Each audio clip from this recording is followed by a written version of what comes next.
कर दिखाओ कुछ ऐसा कि दुनिया करना चाहे आपके जैसा। इसी के साथ मैं विजय साक्य, स्वागत आप सभी का आपके अपने YouTube channel BGA creative classes में।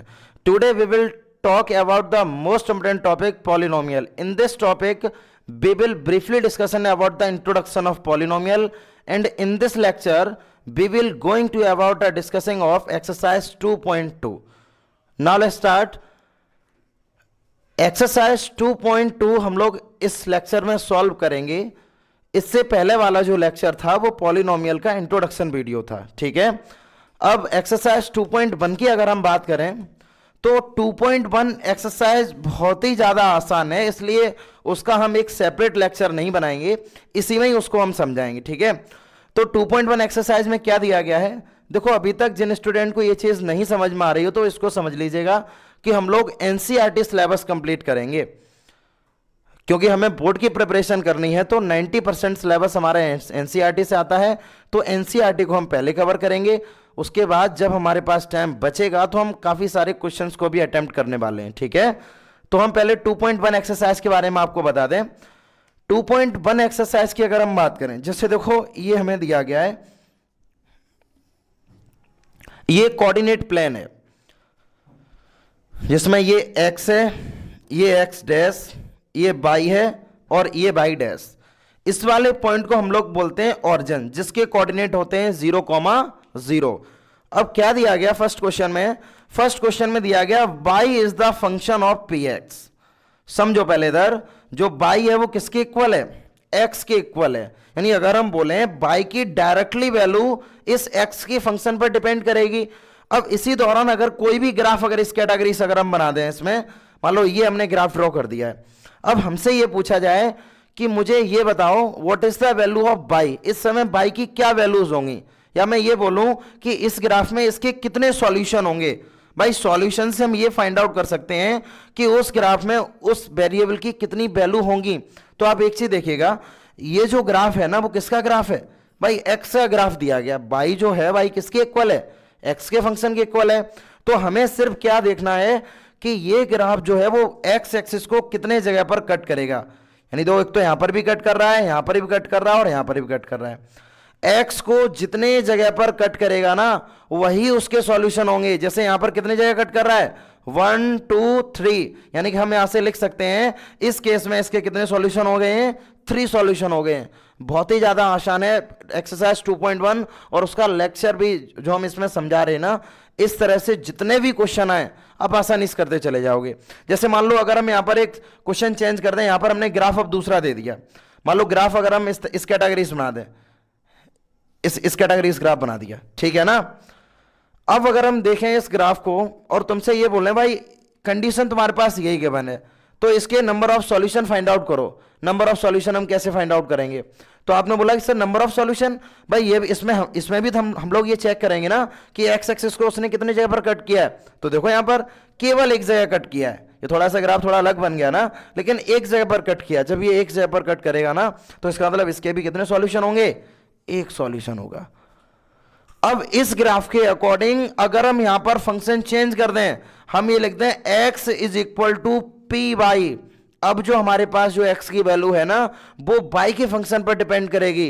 तो जब y के फंक्शन पर डिपेंड करेगी तो इसका मतलब मुझे अगर इसके सॉल्यूशन फाइंड आउट करने हैं तो मुझे y एक्सिस को देखना पड़ेगा। आप तो देखिएगा यहां पर इस ग्राफ ने y एक्सिस को केवल एक पॉइंट पर कट किया, तो इसका मतलब यह है कि इसका एक सॉल्यूशन होगा। समझ पा रहे ना आप क्वेश्चन में हम क्या बोलना चाह रहे हैं, मतलब यह है कि अगर हमें नंबर ऑफ सॉल्यूशन को कैलकुलेट करना है तो सबसे पहले हमें यह देखना होगा कि ग्राफ जो है वो किस एक्सिस का है, किस एक्सिस पर डायरेक्टली डिपेंड करेगा। In this case graph will be depend on x function, but in case graph will be depend on by function. तो इस केस के लिए हम लोग बाई एक्सिस को देखेंगे और इस वाले केस के लिए हम लोग एक्स एक्सिस को देखेंगे। क्लियर है ना। इसी के दौरान एक्सरसाइज 2.1 में जितने भी क्वेश्चन हैं सभी क्वेश्चन आप अटेम्प्ट कर सकते हो according to the given 2 conditions. Exercise 2.1 को अभी हम लोगों ने देखा था कि उसमें हम लोगों को क्या करना है, ठीक है। अब एक्सरसाइज 2.1 का फर्स्ट क्वेश्चन हमें दिया गया है, find the zeros of the following quadratic polynomial and verify the relationship between zeros and coefficient. हमें क्या करना है, सबसे पहले तो हमें इसके जीरोस फाइंड आउट करने हैं। उसके बाद जैसे ही हम जीरोस को फाइंड आउट कर लेंगे, उसके बाद हम लोग उसका रिलेशन फाइंड आउट करेंगे, रिलेशन को वेरीफाइड करेंगे कोएफिशिएंट के साथ। देखो ये क्वेश्चन करने से पहले सॉल्यूशन इक्वेशन के, क्वाड्रेटिक इक्वेशन के फाइंड आउट करने के लिए, ठीक है ना, और क्यूबिक इक्वेशन के सॉल्यूशन फाइंड आउट करने के लिए, मान लो कोई हमें क्यूबिक इक्वेशन दे दी जाए तो उसके रूट्स हम कैसे फाइंड आउट करेंगे, कैसे रूट्स निकालेंगे, और क्वाड्रेटिक इक्वेशन के कैसे रूट्स निकालेंगे। अगर ये चीज आपको नहीं आ रही है, अगर इनको आप नहीं फाइंड आउट कर पा रहे हैं, तो आप हमें कमेंट बॉक्स में बताएं, हमें भी तो ये पता लगे कि आपको इसकी जरूरत है भी या नहीं है। अगर आप इनके रूट्स को आसानी से फाइंड आउट कर लेते हैं तो बहुत अच्छी बात है। अदरवाइज हम एक सेपरेट वीडियो बनाएंगे, लेकिन सेपरेट वीडियो बनाएंगे जब हमें कमेंट बॉक्स में ये पता लगेगी कि स्टूडेंट्स को कितनी रिक्वायरमेंट है सीखने की, कि क्यूबिक इक्वेशन और क्वाड्रेटिक इक्वेशन के सॉल्यूशन यानी कि उसके रूट्स को कैसे फाइंड आउट करेंगे। ठीक है, अगर आते हैं तो बहुत अच्छी बात है। क्वेश्चन नंबर फर्स्ट देखिएगा। फर्स्ट क्वेश्चन में दिया गया x square minus 2x minus 8, ये क्वेश्चन में दिया गया। इसको जब हम लोग सॉल्व करेंगे, सॉल्व करने का मेथड क्या होगा, मेथड को पहले आप देखिएगा। X square minus 2x minus 8, सबसे पहले आप क्या करोगे, उस पूरी इक्वेशन को जीरो के इक्वल कर दो। हमने कर दिया ना। अब रूल क्या होता है, कांस्टेंट का multiply coefficient of x square, जो कि यहां पर बन चल रहा है, यानी कि कांस्टेंट का multiply coefficient of x square, यानी 8 बन जा 8। अब हमारे पास नंबर 8 आ गया है। 8 के दो फैक्टर करो ऐसे जिनका प्रोडक्ट करने पर 8 आना चाहिए, और यहां पर माइनस साइन चल रहा है, तो अगर हम उन दोनों वैल्यूज को माइनस करें तो हमारे पास 2 बचना चाहिए। भाई यही तो लॉजिक है क्वाड्रेटिक इक्वेशन को फाइंड आउट करने के लिए, क्वाड्रेटिक पॉलिनोमियल के लिए रूट्स को फाइंड आउट करने के लिए। कांस्टेंट का multiply coefficient of x square, 8 बन जा 8। तो हमें अब ऐसी दो वैल्यूज सोचनी है कि दोनों का प्रोडक्ट अगर हम करें तो 8 आना चाहिए, लेकिन माइनस करने पर 2 आना चाहिए। तो आपने क्या बोला सर, 4 का मल्टीप्लाई जब हम 2 में करेंगे तो 8 आ जाएगा, जब हम 4 में से 2 को माइनस करेंगे तो 2 बच जाएगा। कंडीशन दोनों सेटिस्फाइड है। तो आप जब यहां पर सॉल्यूशन करेंगे ना, तो सॉल्यूशन में हम उस चीज को ब्रेक करेंगे। अब देखिएगा एक बार सॉल्यूशन को ध्यान से, नहीं आपने कैसे किया, यहां पर एक्स स्क्वायर 4 माइनस के 2x minus 8 is equal to 0। X square जब आप माइनस का अंदर मल्टीप्लाई करेंगे ना, तो माइनस का 4x प्लस के 2x minus 8 is equal to 0। यानी कि आप क्या करने वाले हैं, अब इन दोनों में से x को कॉमन ले लीजिएगा, तो x माइनस के 4 प्लस के 2 को जब आप कॉमन लेंगे तो x minus 4 is equal to 0। तो x माइनस 4 को जब आप कॉमन लेंगे तो यहां बचेगा x प्लस के 2। भाई इतना तो हमने फाइंड आउट कर लिया ना। अब जैसे ही आपने इतना फाइंड आउट किया है, अब इक्वल में तो 0 चल रहा है, तो आप पहले आप करेंगे x माइनस 4 को आप 0 के इक्वल कर देंगे, फिर उसके बाद x प्लस 2 को 0 के इक्वल कर देंगे। तो यहां से आ जाएगा x इज इक्वल टू 4, और यहां पर आ जाएगा x is equal to minus 2। हमने यहां से x की दो वैल्यूज फाइंड आउट कर ली हैं, जिसमें एक बार x की वैल्यू आई है 2 और सॉरी माइनस 2, और एक बार x की वैल्यू आई है 4। इस वाली वैल्यू को आप मान लेंगे अल्फा, और इस वाली वैल्यू को आप क्या मान लेंगे, बीटा। भाई इंट्रोडक्शन वीडियो को याद करो ना, जब हम लोगों ने इनका रिलेशन फाइंड आउट किया था तो हमने ये बोला था अगर x की हाईएस्ट पावर अगर 2 है तो उसके दो रूट्स होंगे, तो वहां पर हमने अल्फा और बीटा मान लिए थे। तो जब यहां पर x की दो वैल्यूज आई हैं तो फर्स्ट वैल्यूज को आप अल्फा मानेंगे एंड सेकंड वैल्यू को आप बीटा मान लेंगे। भाई यहां तक तो हमने क्वेश्चन को सॉल्व कर लिया। क्वेश्चन में बोला गया था हमें इसके जीरोस को फाइंड आउट करना है, हमने इसके जीरोस फाइंड आउट कर लिए।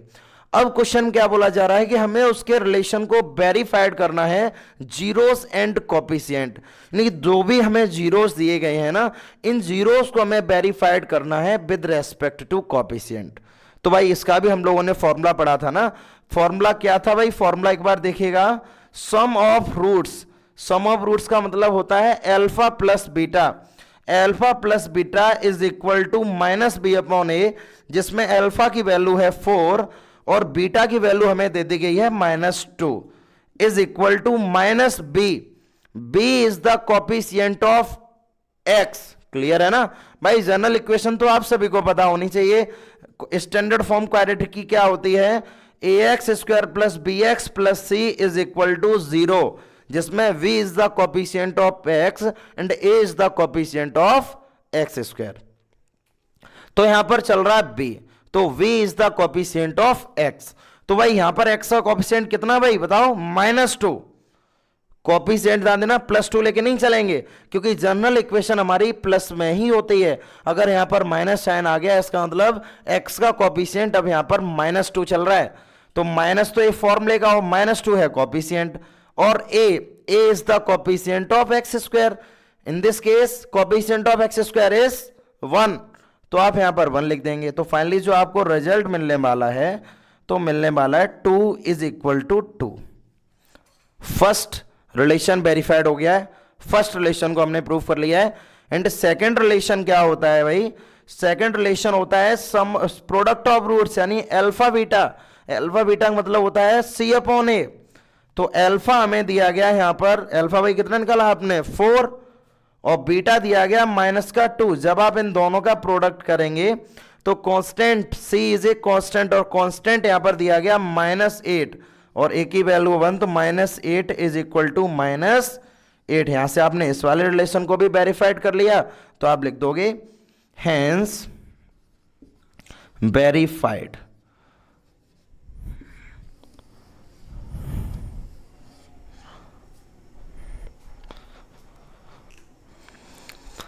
इसके बाद इसका थर्ड पार्ट हम कराने वाले हैं। सेकंड पार्ट आप सभी को करना है, ठीक है। सेकंड पार्ट डू योरसेल्फ, बिल्कुल एज इट इज है।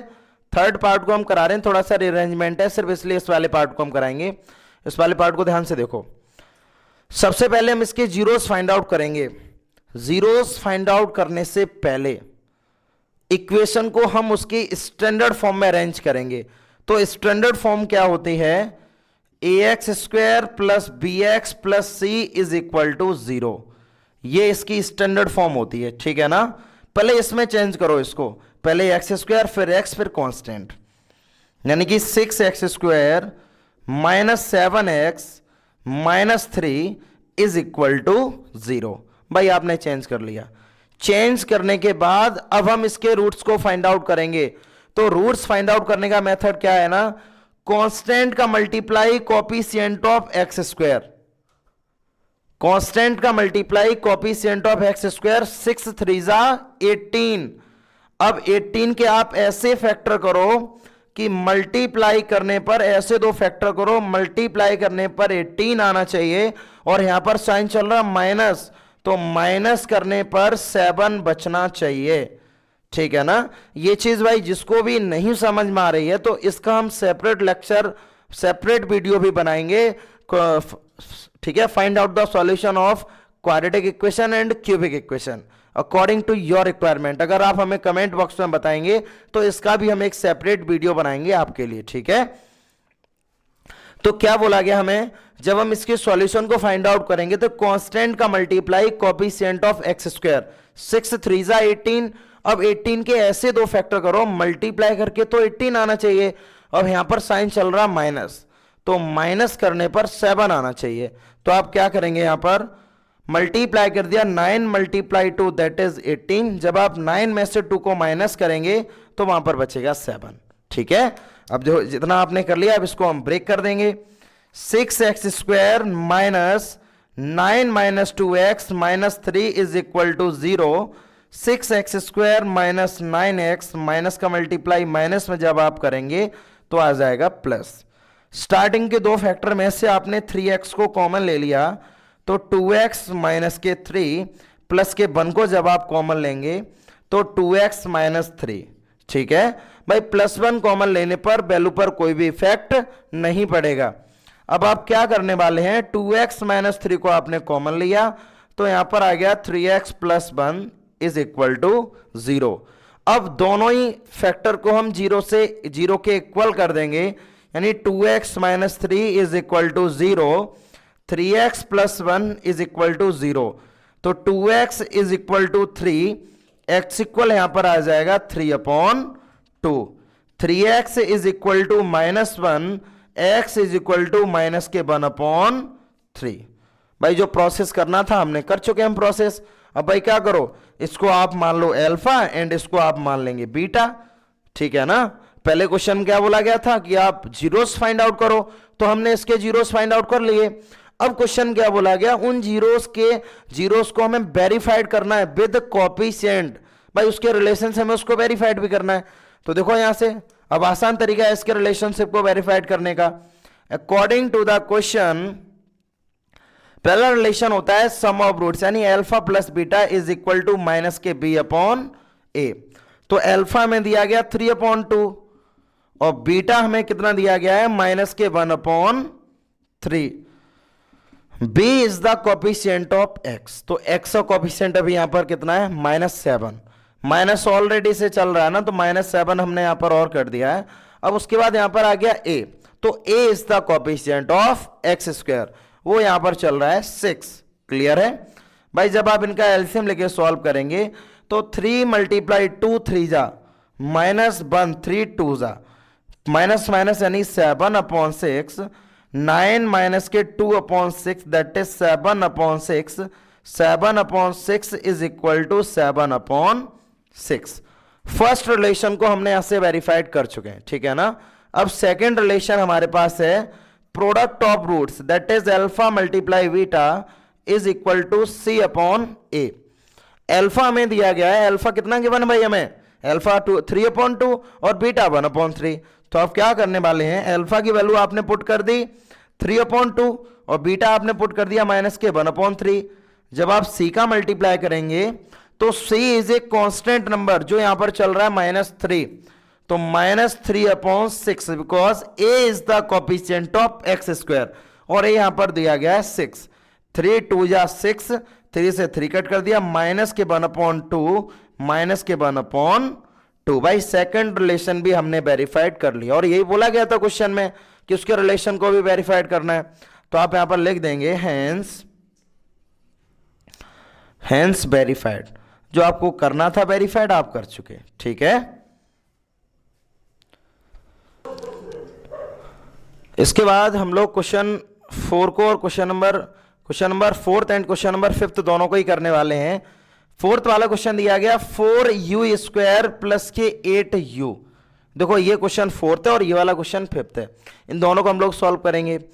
अब क्वेश्चन तो बहुत ज्यादा इजी है भाई, ये थोड़ा सा अलग क्वेश्चन है क्योंकि इसमें कांस्टेंट हमें नहीं दिया गया है, तो इसलिए आप कंफ्यूज ना हो, इसलिए इस वाले पार्ट को भी हम करा दे रहे हैं, ठीक है। तो 4u² प्लस के 8u, पहले आप क्या करोगे, 4u² प्लस के 8u को आप 0 के इक्वल कर दोगे, ठीक है। जैसे ही आपने इसको 0 के इक्वल किया तो आप क्या करोगे, यहां से फिर यहां से आप 4u को कॉमन ले लो, तो यहां बचेगा u प्लस के 2 इज इक्वल टू 0। एक बार 4u 0 के इक्वल कर देंगे आप, और एक बार u प्लस 2 0 के इक्वल कर देंगे, तो u इक्वल यहां से आ जाएगा 0 और यहां से u इक्वल आ जाएगा -2। दो वैल्यूज हमने यहां से इसकी फाइंड आउट कर ली हैं। तो आप क्या करोगे, फर्स्ट वाली वैल्यू को आप मान लोगे अल्फा और सेकंड वाली वैल्यू आप मान लेंगे बीटा। रिलेशन वेरीफाइड कर दो। यहां से पहला रिलेशन होता है सम ऑफ रूट्स, यानी alpha plus beta is equal to minus के b अपॉन a। अल्फा दिया गया 0 और बीटा दिया गया -2, और b is the coefficient of x। तो x का कोएफिशिएंट यानी x नहीं तो यहां पर u चल रहा है, तो u का कोएफिशिएंट 8 दिया गया हमें, माइनस का 8, और a is a coefficient of u², तो यहां आ जाएगा -2 इज इक्वल टू -2। एक तो हमने रिलेशन यहां पर ये वेरीफाइड कर दिया, ठीक है ना। दूसरा रिलेशन यहां पर क्या है, प्रोडक्ट ऑफ रूट्स यानी कि c/a। अब अल्फा में दिया गया यहां पर u और b दिया गया -2, और c जब यहां पर है नहीं ना, तो यहां पर हम ये भी तो कर सकते हैं भाई, +0 को अगर हम प्लस और माइनस कर देंगे वैल्यू पर कोई इफेक्ट नहीं पड़ेगा, बट अपनी तरफ से हम 0 को प्लस भी तो कर सकते हैं। तो u हमारा तो कांस्टेंट हो जाएगा 0 और a हो जाएगा कि 0 इज इक्वल टू 0। भाई ये भी रिलेशन वेरीफाइड हो गया और ये भी रिलेशन वेरीफाइड हो गया, तो आप यहां से लिख देंगे हेंस वेरीफाइड। इसके बाद क्वेश्चन हमारे पास है क्वेश्चन नंबर 5th। फर्स्ट का 5th पार्ट हम इसको भी सॉल्व करेंगे। इसमें t² दिया गया बट t नहीं दिया गया, थोड़ा सा डिफरेंट है, कर लेंगे बट इजी बहुत है, ठीक है। पहले आप क्या करोगे, t² - 15 को आप 0 के इक्वल करो, तो t square is equal to 15, तो t is equal to plus minus of 15। ये चीज हमने आपको स्टार्टिंग में बताई थी, ये प्लस माइनस क्यों आता है। कभी कभार क्या होता है कि हम लोग जैसे डिस्टेंस फाइंड आउट करें, तो डिस्टेंस में d square is equal to 4 आ गया है, तो डी इक्वल हम लोग डायरेक्टली लिख देते हैं अंडर रूट 4 दैट इज 2। तो यहां पर हम पहले से प्लस 2 लिख देते हैं। तो इसका मतलब ये नहीं है कि आप यहां पर प्लस माइनस लेके नहीं चल रहे हैं भाई, प्लस माइनस तो यहां पर भी हम लेके चलते हैं। जब आप यहां से डी इक्वल कैलकुलेट करेंगे ना, तो plus minus square root of 4 that is plus minus 2, एक बार प्लस 2 और एक बार minus 2। But in this case, distance is always positive. So minus 2 is a rejected value. Minus 2 is a rejected value in this case.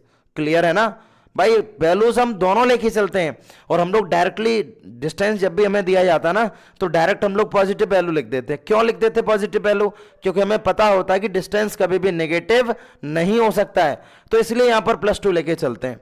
लेकिन इस case में जब ये हमने फाइंड आउट किया T is not a distance, जब T यहां पर डिस्टेंस नहीं है, तो यहां पर दो केस जनरेट होंगे, टी प्लस का भी अंडर रूट 5 होगा, सॉरी अंडर रूट 15 होगा, और टी की वैल्यू किसके इक्वल होगी? माइनस के अंडर रूट 15 के इक्वल होगी।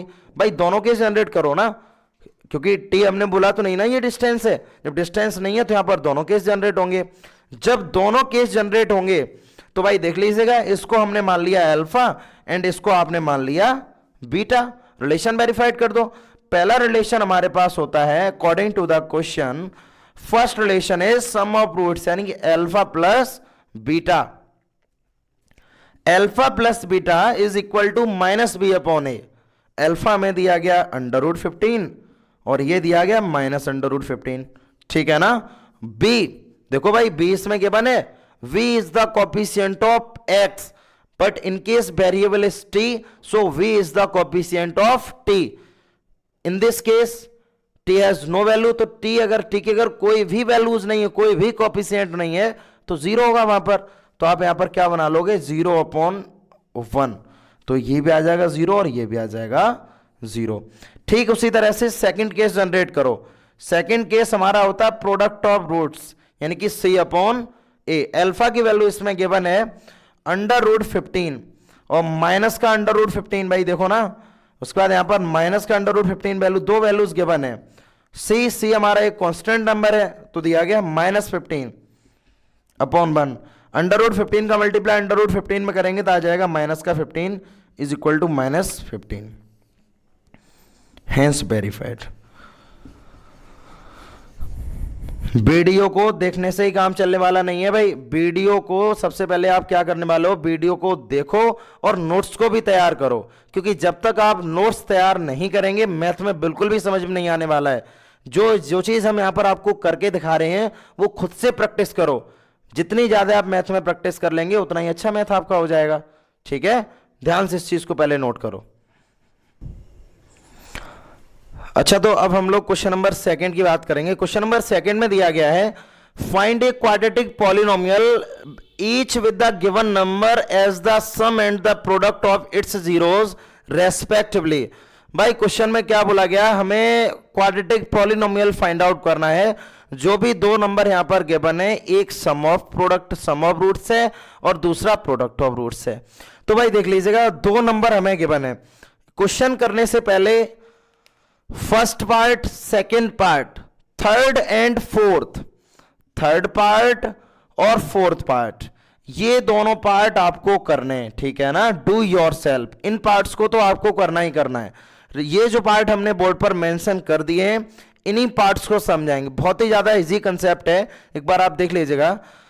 फर्स्ट पार्ट को जैसे अगर हम सॉल्व करें, इतना ज्यादा बड़ा नहीं, इसलिए जितना स्पेस हम कर रहे हैं ना, इतने में ही क्वेश्चन होते चले जाएंगे। देखो सॉल्यूशन फर्स्ट,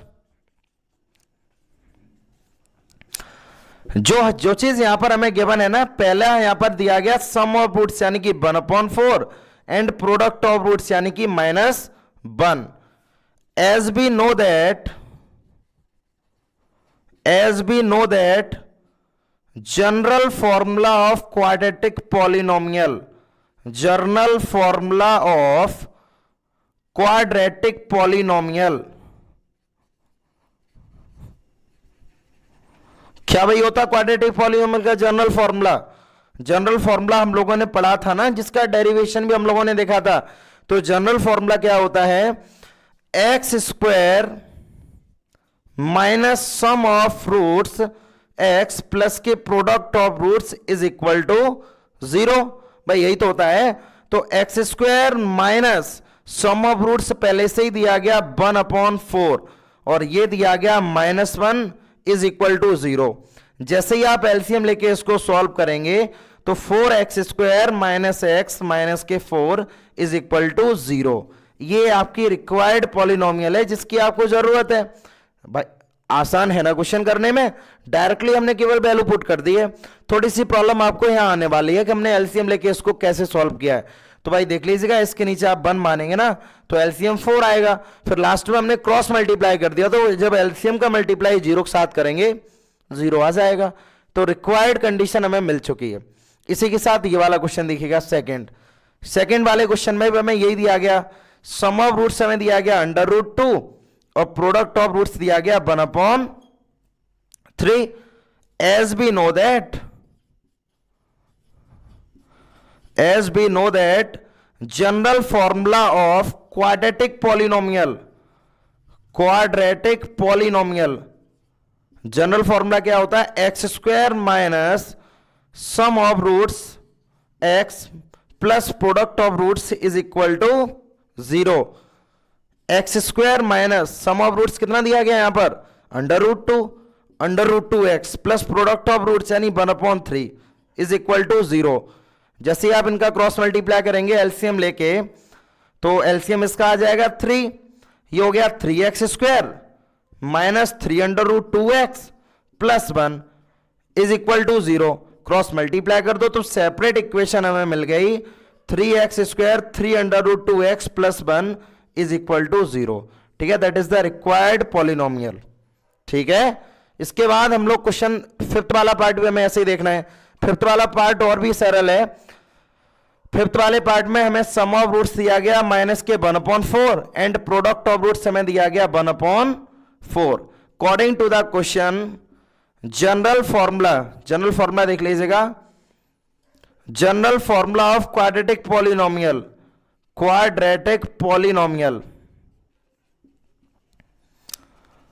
भाई बोर्ड की प्रिपरेशन के अकॉर्डिंग थ्योरी हमें लिखनी है।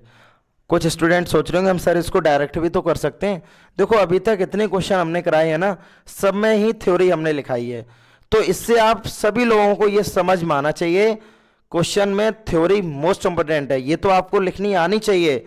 आप अगर रफली भी प्रैक्टिस अगर करते हैं तो प्रॉपर थ्योरी से करो, तो जिससे हमें एग्जाम में लिखने में बिल्कुल भी प्रॉब्लम नहीं होगी। तो हम भी यहाँ पर प्रॉपर थ्योरी से लिख रहे हैं, क्योंकि सीबीएसई में स्टेप मार्किंग होती है, हर स्टेप के नंबर आपको मिलेंगे। तो जितने से ज़्यादा मैक्सिमम स्टेप आप लिख सकते हैं किसी भी क्वेश्चन में अकॉर्डिंग टू द रिक्वायरमेंट। ऐसा भी नहीं कि मतलब एक क्वेश्चन में आप स्टेप लिखते हुए चले जाओ, रिक्वायरमेंट के अकॉर्डिंग जितने स्टेप आप बन पा रहे हैं ना, सभी स्टेप को बनाओ। ठीक है, जैसे यहां पर हमने लिखा general formula of quadratic polynomial, x square sum of roots और plus product of roots that is 0। अब x square minus sum of roots हमें दिया गया माइनस के 1/4 और प्रोडक्ट ऑफ रूट्स हमें दिया गया 1/4 इज इक्वल टू 0। माइनस का मल्टीप्लाई माइनस में जब आप करेंगे ना तो आ जाएगा प्लस का 1/4x और अब 1/4 इज इक्वल टू 0। आपने जैसी एलसीएम लेके जब आप इसको सॉल्व करेंगे, भाई एलसीएम लेके सॉल्व करके हम यहाँ पर नहीं दिखाने वाले बिकॉज बहुत ही ज़्यादा छोटी चीज़ है, ये तो आपको आनी चाहिए। जब आप एलसीएम लेके इसको सॉल्व करोगे तो 4x square plus x plus 1 is equal to 0। देखो स्टूडेंट्स, होता क्या है कि मैथ में जब तक आपका छोटा से छोटा बेसिक जब तक क्लियर नहीं है तब तक आप बड़े से बड़े क्वेश्चन को अटेम्प्ट नहीं कर सकते ना, क्योंकि बड़ा से बड़ा क्वेश्चन करने के लिए कोई भी क्वेश्चन अगर टफ है तो वो क्वेश्चन टफ कैसे हो जाता है, टफ क्वेश्चन सिर्फ इसलिए हो जाता है क्योंकि उसमें 2-3 कॉन्सेप्ट एक बार में यूज हो रहे होते हैं। तो अगर आपको डिवाइड करने में, मल्टीप्लाई करने में, प्लस करने में, या ये क्वेश्चन जो हम करा रहे हैं ये बिल्कुल भी अगर आपको नहीं समझ में आ रहे हैं तो आप हमें कमेंट बॉक्स में बताइए आप क्या नहीं समझ पा रहे हैं। अगर छोटी छोटी प्रॉब्लम अगर आपकी नहीं दूर हो पा रही है तो मैथ में बहुत ज़्यादा प्रॉब्लम होने वाली है। तो इसलिए जो भी प्लस माइनस मल्टीप्लाई एलसीएम अगर इनमें भी अगर आपको प्रॉब्लम हो रही है तो ये भी आप हमें बताइए, तो इनका भी सेपरेट लेक्चर हम आपको बना के देंगे। ठीक है, मेरा सिर्फ मेन टारगेट ये है वीडियो के अकॉर्डिंग कि हम आपके कम समय में ज्यादा से ज्यादा डाउट्स को क्लियर करें। उसके बाद भी अगर कोई भी डाउट्स अगर ज्यादा हो रहे हैं तो जिस टॉपिक में रिलेटेड जो चीज आप नहीं समझ पा रहे, ठीक है ना, अगर आउट ऑफ कॉन्सेप्ट भी अगर होगा तो उसको भी हम क्लियर करेंगे, बट आप हमें बताइएगा जरूर। ठीक है, अब क्वेश्चन नंबर 4 दिया गया 4,1। फोर्थ पार्ट में क्या दिया गया 4,1, तो सम ऑफ रूट्स हमें दिया गया यहां पर 4 एंड प्रोडक्ट ऑफ रूट्स हमें यहां पर दिया गया है 1। दो चीजें हमें यहां पर गिवन है, फिर से वही लॉजिक यूज करो। हमारे पास जनरल फॉर्मूला क्या होता है, एक्स स्क्वायर ब्रैकेट में सम ऑफ रूट्स और plus alpha beta is equal to 0। भाई दोनों के हमारे पास वैल्यू गिवन कर दिया गया, दोनों वैल्यू को हम यहां पर पुट कर देंगे, +1 is equal to 0, that is the required polynomial. ठीक है, उम्मीद ये करेंगे हम कि एक्सरसाइज 2.2 को हमने जो करवाया है वो सभी स्टूडेंट को अच्छी तरह से समझ में आनी चाहिए। इसमें हाँ, इसके जो फर्स्ट क्वेश्चन में क्वाड्रेटिक का कुछ सॉल्यूशन निकालने में अगर प्रॉब्लम हो रही होगी तो हम भी आपके मैसेज का वेट कर रहे हैं। जब तक आपका कमेंट बॉक्स में मैसेज नहीं आएगा हम सेपरेट वीडियो को नहीं बनाएंगे, जैसे ही आपका मैसेज आता हम सेपरेट वीडियो बनाएंगे। ठीक है, इसके साथ ये वाला इस एक्सरसाइज का लास्ट क्वेश्चन था। अब हम देखेंगे एक्सरसाइज 2.3 का इंट्रोडक्शन।